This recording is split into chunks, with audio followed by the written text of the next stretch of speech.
The Chicago Bulls are cursed. They haven't won a title in the last 20 years, all because of one mysterious problem that's still haunting them to this day. After Jordan retired, the Bulls changed coaches and only kept 5 guys from their championship roster and never won more than 30 games for the next 5 years. And while the Bulls always had a solid big to build their team around, they always lacked one thing: a point guard. And it started a mysterious cycle that the Bulls have not been able to escape.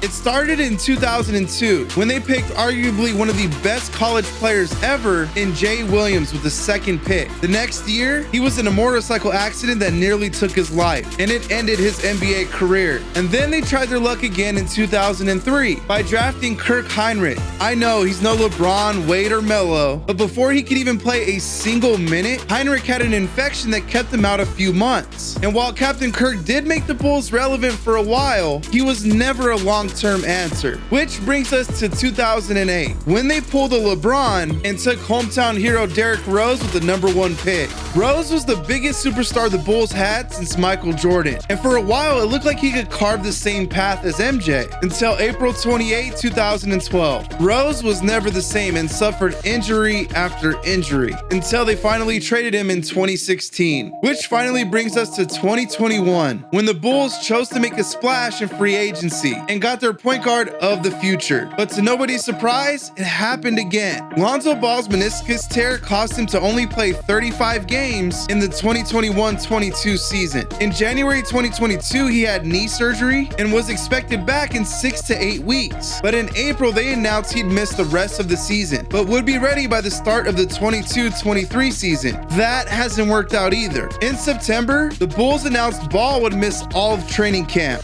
and the start of the new season. Not only that, it was reported that he's still experiencing pain. Keep in mind, this isn't 8 weeks after surgery. It was 8 months after. Apparently, a bone bruise that Ball had before the surgery was also bothering him. It's gotten so bad that doctors don't even know how long he'll be out or what's actually going on with his knee. But one thing is crystal clear: if you're a young point guard thinking about becoming a star in this league, avoid the Chicago Bulls at all costs.